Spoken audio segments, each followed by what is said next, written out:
Voilà, donc sans protocole, sans flafla. Aujourd'hui, je parle à quelqu'un. Vous savez, dans la vie, hein, comme on dit, aux âmes bien nées, la valeur n'attend point le nombre d'années. Il y a des gens qui ont des kilomètres au compteur, peu importe leur âge. Et puis il y en a aussi qui ont les cheveux blancs, la barbe blanche, mais malheureusement très peu d'expérience. L'expérience, c'est l'ensemble des problèmes rencontrés et résolus. Voilà, donc sans protocole, sans flafla, on va attaquer directement. Alors, parle-moi des expériences que tu as déjà vécues dans la vie parce que ça fait un bout de temps qu'on se parle. Je vois que tu as des kilomètres au compteur et je veux savoir ce que tu as dedans. Ok, donc, des expériences, c'est sûr que j'en ai rencontré plusieurs, mais la chose qui m'a vraiment le plus marqué, la chose qui m'a vraiment a plus retenu mon attention de tout ce que j'ai rencontré, c'est vraiment au niveau du mental. Au niveau du mental de l'entrepreneur, au niveau du mental même de celui qui veut réaliser de grandes choses. Dans la vie, en général, il faut avoir une vision long terme de ce que tu veux faire. Il faut avoir une vision claire de ce que tu veux faire. Je vais te couper, mais je veux savoir, tu sais, là on tombe dans le mental, mais on part d'où pour entrer dans le mental? Qu'est-ce que tu as vécu? Qu'est-ce que j'ai vécu? Du concret, quoi. Ça dit, pas de flafla, là. Du concret, ce que j'ai vécu. Ma première grande expérience, c'est quand j'ai quitté mes parents. Okay. Quand j'étais au lycée, j'étais pas, tu vois, au lycée, au début, c'était un peu truc, la pagaille. Donc, ma mère a décidé de m'enlever de la maison, m'a envoyé chez un tuteur. Et je quitte Cocody, donc quartier UP à Abidjan, tout ça, et m'envoie à Yopougon. Est-ce que c'est parce que tu avais ton école devait être là-bas? Qu'est-ce que la raison? La raison, c'est qu'ils m'ont, je ne travaillais pas à l'école, ils m'ont renvoyé. Ah, bah faut dire, donc en fait, tu n'étais pas bon à l'école, tu étais à l'école, j'étais un loser, je partais pas beaucoup. Hein. Et t'as envoyé ailleurs, c'était en fait une façon de te punir. Une façon de me punir, voilà. Donc quand je suis arrivé là-bas, déjà j'ai dû faire face à l'une des choses les plus difficiles, c'est le changement. La vie à Yopougon, quand tu es jeune, tu as 12-13 ans, et la vie à Cocody, c'est pas la même chose. Tu vois, donc là, c'était vraiment la première des choses que j'ai rencontrées, c'est déjà me faufiler dans cet environnement-là, devenir quelqu'un d'autre. À Cocody, tu as toujours les gens pour te protéger, tout et tout. À Yopougon, non, c'est pas ça. Là-bas, quelquefois se lève, chacun se rentre défend. dans le feu. Là-bas, à Cocody, déjà, même au niveau des discussions, c'était pas la même chose. À Cocody, tu as les gens qui parlent de non, quand je vais avoir le bac, je vais aller en France.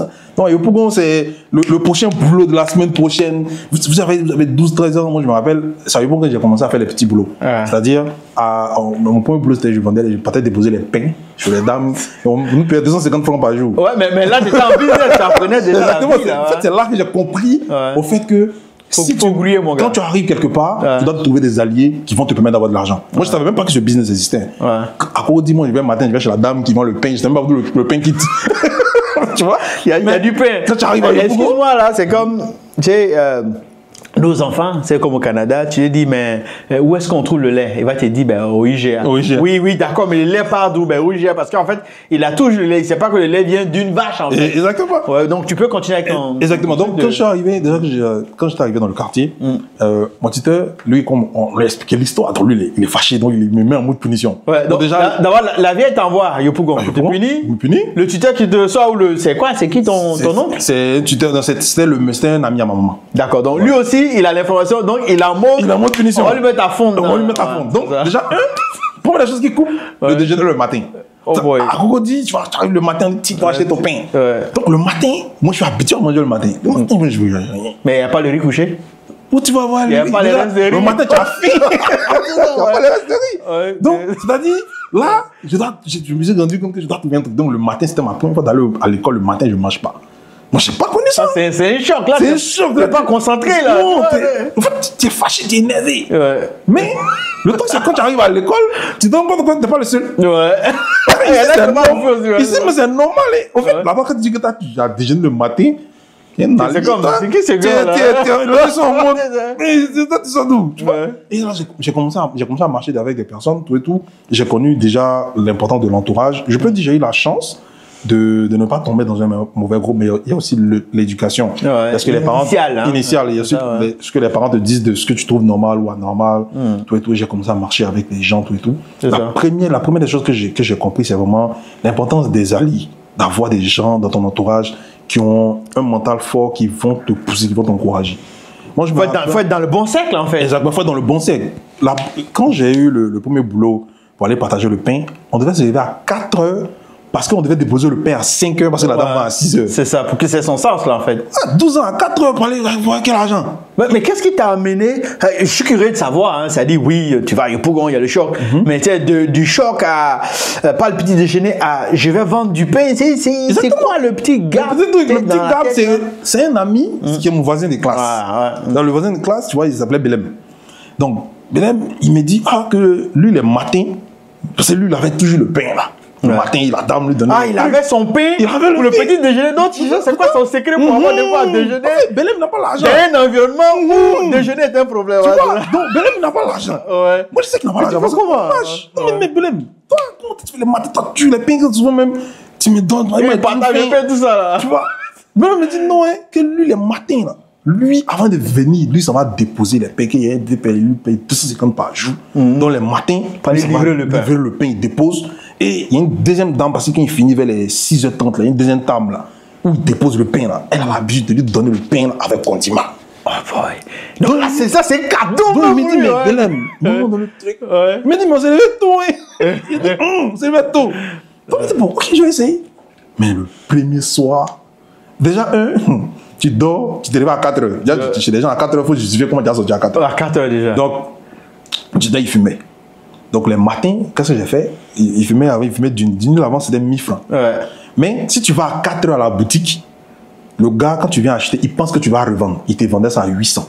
Ah ouais. Ça, c'est un truc que j'ai compris. J'ai connu par hasard. Par hasard, ouais. Quand je vais peut-être payer. Mais je suis curieux de savoir. Tu vois que je vais peut-être payer le matin, en pleine journée, quand je paye 1000 francs, il me donne le truc. Mais quand tu veux payer le matin, parce que le matin, c'est les gens qui vont sur le terrain qui viennent payer. C'est ça. Donc, quand tu viens payer le matin, ils pensent que tu te vas revendre. C'est ça. Donc, ils te vendaient à 800. 800, ok. Donc, déjà, j'ai dû expliquer à mon tuteur que les matins, donc, tu lui as fait son opportunité à lui. Voilà, exactement. Donc, il me laisse sortir. À 4 heures, lui, c'est à 7 heures parti. Donc, moi, je sors à 4 heures. Moi, je vais maintenant rencontrer Belem.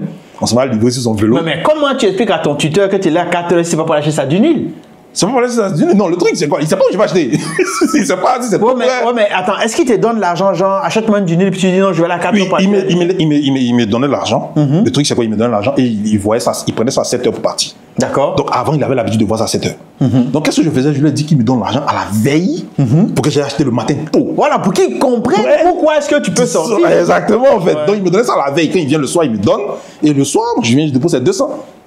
Ok, donc avant, il n'avait pas les 200. Avant, il n'avait pas les 200. Il payait ça à 1000 francs. Maintenant, il annonce seulement la Dunis plus 200. Plus 200. Parce qu'il faut qu'il y ait vraiment une raison qui fait qu'il n'a pas envie de te traquer. Il a beau voir pourquoi tu es sorti. Pourquoi je sors? Tu vois un peu. Donc, il les 200. Donc, en même temps, moi, je partais avec mon gars Belem, tout ça. Donc, déjà, ça m'a montré que si tu as la volonté, déjà, tu peux avoir l'argent. Ouais. Et c'est là que j'ai compris. Je suis quitté dans la mentalité de ah, mais le matin, je suis assis devant la porte de papa. Ouais. On me donne l'argent, puis je me vais. J'ai commencé à faire d'autres choses. Hein. Il y avait un truc là, on partait de tourner les arachides, tout. Tu n'as plus peur. Non, là, j'ai plus peur. Donc, finalement, tu te rends compte qu'il y a beaucoup d'opportunités. Là où il y en a qui vont commencer à penser, ouais, la vie est dure, le ciel nous tombe dessus. Ouais. Tu vois, donc j'ai d'abord la chance de rencontrer des personnes qui m'ont montré que c'est possible. C'est vraiment ces personnes. Moi, je peux dire, si Belem ne le faisait pas, moi, je vais dire, c'est compliqué ceux qui font ça. Mais le fait de voir mon ami, on a le même âge, on est en classe, c'est le matin à 5 heures. Et puis on discute sur la route, et puis le matin, on a le pain. Il a sa baguette de pain à l'école. J'arrive, la dame me dit, ah, aujourd'hui, vous êtes deux. Mais les condiments. Et en plus, on paye pas. Donc, en fait, j'imagine, le premier jour, tu as ta baguette de pain avec tes condiments. Ça dit, là, tu as changé des capes, là, je suis devenu un autre truc, tu vois. Et là, ce qu'on faisait, on était devenu, l'arachide, là, vous êtes venu. Vous savez, on est au collège. Tu vois, au collège, souvent, vous avez cours le matin, on n'avait pas cours le soir. Or, souvent, les dames, là, qui vont faire les pas d'arachide, là, vers les 13 heures, là, elles venaient avec des arachides, puis elles avaient des trucs où elles tournaient. Et elle était payée soit elle était payée en arachide, soit elle était payée. Elle était payée en minerai, là. Ouais, soit elle était payée en très souvent, elle était payée en arachide. Moi, je prenais les arachides parce que j'allais manger avec de la chicken. Moi, je payais 100 francs. Moi, je payais 100 francs. L'arachide qu'elle te donne là, ça dépassait pour 100 francs. Donc, moi, j'ai dit non, non, donc, paiement l'arachide. Donc, elle aimait ça. Parce que ça fait beaucoup d'arachide, tu vois. Et moi, à l'époque, j'étais un peu plus grand que la moyenne. On m'appelait Ibrahimovic. Ouais, donc ça te demande des bouffées, là. Donc, après, j'ai commencé à comprendre au fait que si tu avais quelque chose à offrir, tu avais vraiment, et puis tu es vraiment quelqu'un, tu mets l'ambiance, tout et tout, tu peux pas mourir de faim, tu peux pas te lamenter. Et ça, c'était la première chose que j'ai compris. Même quand je suis arrivé au Canada, déjà, mon premier job, c'était déchargeur de camion. Et là, on ne fait pas la fine bouche, là. Non, ici, non, c'est déchargeur de camion. Hein. J'allais, mon premier job, là, ça, j'ai compris que. Parce que le truc, déjà, pourquoi ce job m'a choqué? Déjà, je me dis, mais je viens en Occident. Ouais. Donc, en fait, on imagine l'Occident avec tout ce qui va avec, les carcans de tout ce qui marche, tout ce qui est beau. Ouais, non, il n'y a pas. Tu postules, on ne t'appelle pas. Tu dans les jours passent, dans tes regards où tu vis, tu dois payer. Ouais. Donc là, tu es obligé de rentrer maintenant dans des boulots où tu vois, on te dit. Non, tu n'as pas le temps à payer, il faut payer. Tu penses acheter là, tu découvres le mot warehouse. Warehouse. Tu sais pas, c'est l'entrepôt, mon ami. Tu sais pas, c'est quoi warehouse? Tu vas aller voir. Quand tu es dans warehouse, tu dis, ah non, ça doit être bon, quoi. Il faut aller, tu vas voir. Ah, le mot est chic, par exemple. C'est chic, tu vois un peu, non? Mais c'est là, c'est depuis vraiment cette expérience-là que j'ai compris que vraiment, il fallait aller au charbon, il fallait vraiment toucher les trucs. Maintenant. Pas d'orgueil, là. Non, il n'y a pas d'orgueil, tu vois. Maintenant, si je reviens maintenant au sujet que je voulais aborder, le mental. Le mental, ouais. Le mental, vraiment, ça aide. Parce que déjà, au pays, surtout quand tu es dans ton pays ou bien quand tu as tes parents, quand tu es petit, tu as beau, moi je prends un exemple simple. Si j'ai pas eu d'argent aujourd'hui, j'ai un coin où dormir, tu vois, je rentre chez mon tuteur, je suis assis, c'est bizarre que d'habitude. C'était déjà un acquis, en fait. Exactement, tu as un truc.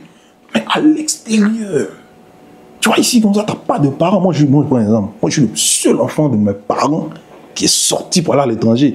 Quand tu as des problèmes, là, même si tu les expliques, c'est des choses qu'ils ne comprennent pas. Ils ne sont pas dans ta réalité, en fait.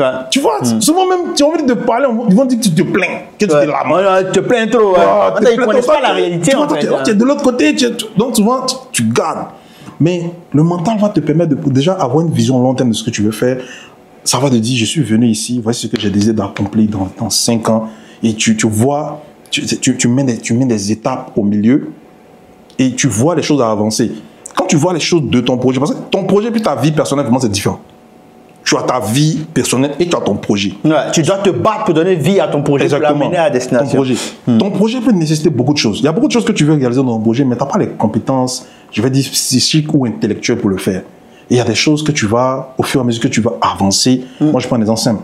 Moi, ça m'a pris beaucoup d'années. Avant, j'étais colérique. Moi, j'étais quelqu'un de... Tu me cherches, on se bat. Hein. T'es impulsif. Voilà, j'étais quelqu'un de zéro à je prenais tout personnellement. Ouais. Tu vois, aujourd'hui, je le contrôle consciemment. C'est-à-dire, quand je reçois quelque chose, je me dis, j'ai quel avantage? Est-ce que c'est pertinent d'aller dans ces méandres? Tu vois, avant, je me fâchais pour tout. Mais ce sont des petits détails comme ça que tu améliores, qui t'envoient vers ton truc. Donc, chaque fois que tu rencontres un genre de difficulté, là, tu essaies de te voir, est-ce que ça t'envoie vers l'objectif pour lequel tu es venu.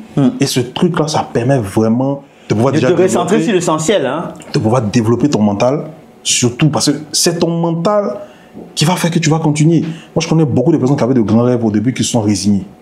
Qui ont dit, ah non, c'est pas possible. Non, c'est pas possible, tu vois.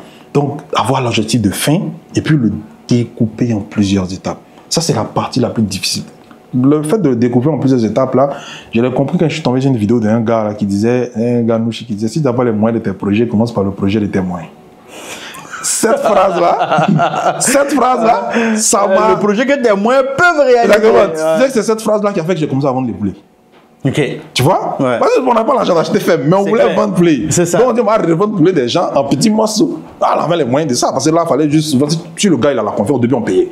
Donc, il fallait quand même avoir... Puis en plus, il fallait te battre pour garantir ta crédibilité, parce que, pour avoir plus de possibilités. Moi, je me rappelle, le premier stock qu'on a vendu, là, c'est quelqu'un qui nous a donné son argent. C'est comme si on allait prendre son argent. En fait, on a fait un trading, on a pris son argent, on a déposé, on a pris la leçon, on n'a rien gagné. Ouais. On voulait juste avoir la crédibilité. Bâtir la relation. La relation avec le gars, tu vois. Parce que le premier jour, on ne peut pas aller voir quelqu'un, il va pas me donner. Ouais, c'est clair. Tu vois. Donc, il fallait avoir au moins une base, tout ça. Donc, il fallait découper le truc. Donc, si tu vois, tu as ta vision, le fait d'avoir une grande vision, c'est très important. Parce que la grande vision, là, fait que tu peux au moins projeter ça sur 10 ans, sur 15 ans. Parce que et donc, tu peux faire des choses aujourd'hui. Peut-être que tu ne gagnes pas, mais ça donne une stratégie globale. Ça donne une stratégie globale, en fait. Et ça donne le sens à toutes ces étapes que tu fais sans rien gagner. Parce qu'il y a quelque chose que tu veux atteindre. Il y a beaucoup de choses que tu dois développer. Déjà, pour pouvoir devenir quelqu'un, pour pouvoir faire de grandes choses, il faut que toi-même tu sois quelqu'un de grand. Et ce quelqu'un de grand, là, il n'est pas du jour au lendemain. Il y a beaucoup de choses que tu dois développer. Même je prends un exemple, savoir s'exprimer devant les gens, ça prend du temps.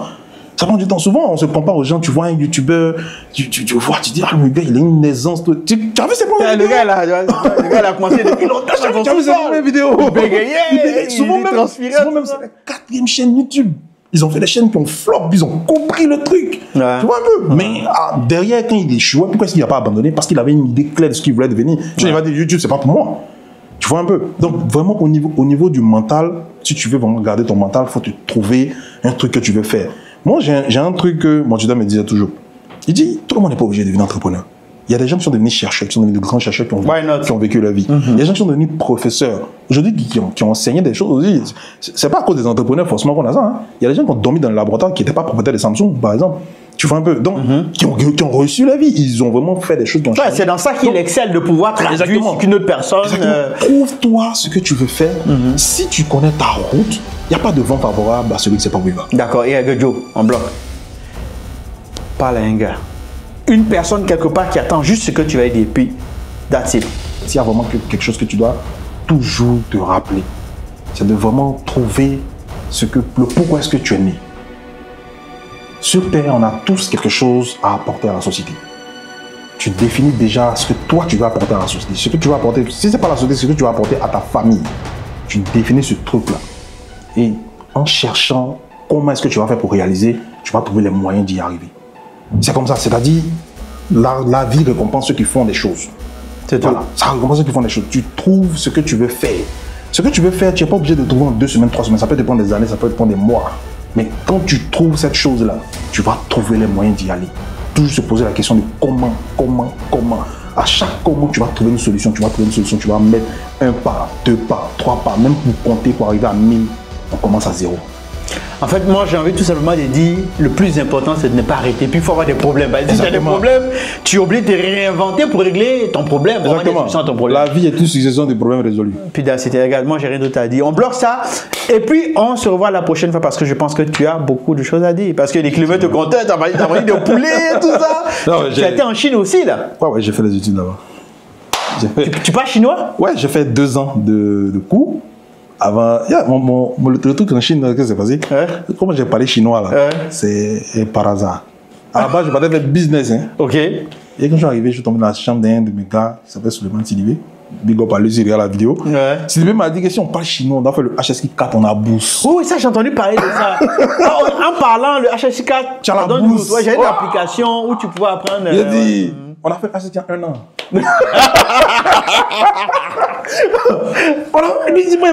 Dis 2-3 choses en chinois, là, tu sais, quand même. Tu parles chinois, là. Quelle chose? Je sais pas, dis quelque chose, là. Dis, il fait chaud à Montréal, par exemple. Hein? Bon, mais je ne peux pas Montréal en chinois. Ouais, Montréal, c'est un nom, non? Il fait chaud. Bon, peut-être il fait chaud parce que la chaleur, les Chinois, ils disent Huo, c'est un peu comme la chaleur ou bien le feu. Et puis, les Chinois, ils n'utilisent pas souvent des termes. Ils n'ont pas des mots. C'est des expressions. Ouais. Tu as trouvé. Ils utilisent des expressions. Ouais. Je prends un exemple. C'est une idée qu'ils expriment. Micro-ondes en chinois, c'est boîte qui chauffe. Quoi? Répète ça. Micro-ondes en chinois, là. Si tu traduis littéralement, c'est boîte. Ah, littéralement. Ok. Voilà, la boîte de feu. Boîte de feu. Okay. Mais c'est un peu comme aussi, j'ai dit, les langues africaines. C'est une image, en fait. Ils ont juste modernisé et adapté. Exact. C'est un peu comme quand on veut dire le vert. Bon, on ne dit pas le vert. On va dire noir comme les feuilles. Exactement. Ou noir comme le ciel. C'est un peu ça. Donc, quand tu parles souvent nos langues traditionnelles, que tu arrives, tu essaies très souvent de traduire ce que tu veux. Pas des expressions. Donc, sinon, tu arrives en chinois, les premiers mots, ils vont t'apprendre ni hao ma, ni zemenyang. Ni hao ma. Ni hao ma, ni zemenyang. Ni shilama. Des choses là. Tché, c'est merci. Merci, hein. Tché. Non, de rien, c'est Bokechi. Tché, merci beaucoup. Bokechi. Hey, merci. Bokechi, ça dit quoi? De rien. De rien. Ah, Tché, Bokechi. C'est parfait. Écoute, merci beaucoup. J'apprécie l'énergie, c'est ça. Aux âmes bien nées, la valeur n'attend point le nombre d'années. Alors, si vous avez des difficultés, que vous passez votre temps à chialer, en réalité, c'est vous qui perdez le temps parce que la vie, elle ne vous attend pas. Merci et j'espère que ça a été un souci pour vous. On se voit la prochaine. Ciao.